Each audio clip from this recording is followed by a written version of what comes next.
Hey, I hope you're having a great day. I'm Pastor Fred. This is the Follow Through. We are listening to God. We're also living for Him. Today we are in Romans chapter 1, and we're going to look at verse 16. We've been talking a lot about this week about sharing our faith and what it might cost us and just having courage and going out there and just letting folks know, because sometimes it's difficult. Sometimes it really is, and especially when many in our world today have a very negative view of what it means to be a Christian, right? They hear the word Christian. Oh no. In fact, I just read some articles about somebody who had a famous rock star who became a Christian, and this was about 10 years ago.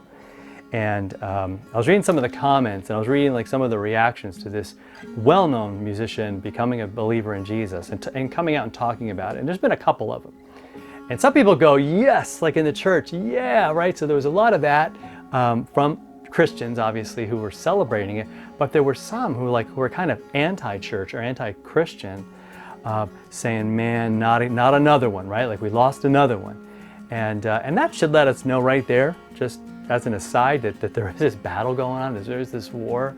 And not everyone's going to love what we do and be excited about this. And, you know, but I'm praying, like, even if you're someone that really is skeptical of Christianity or even against it, to know that maybe, I want you to think about, maybe you're getting and have experienced the negative thing, right? You've experienced the judgmental part of things. You've experienced people maybe full of pride or self-righteousness, or maybe even who are angry and really nasty.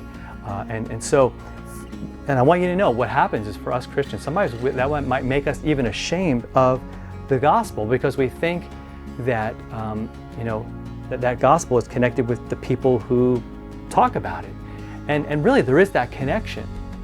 But the gospel is not just that; it's so much more. And yes, we can get it wrong. I can get it wrong.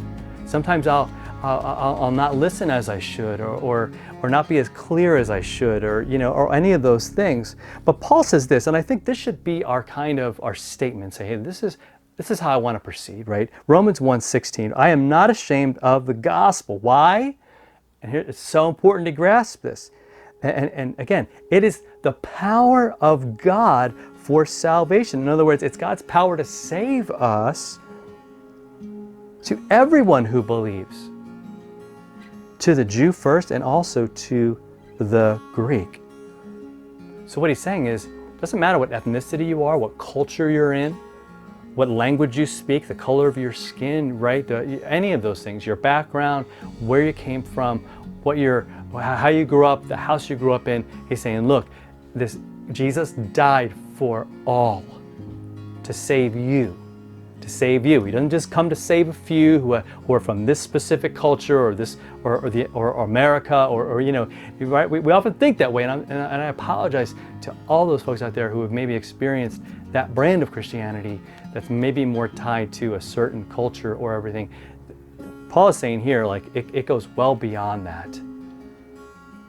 And that's shocking, I think, in our world today, because we're so, even if we think we're not, we're all about our tribes, we're all about our segments and our cultures and all of those things.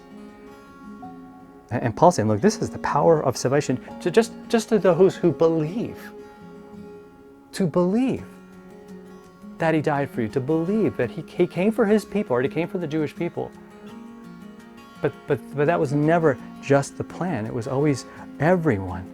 He wants all to be saved. He wants all of us to come to a knowledge of the truth. He wants you to know that. He wants me to know that.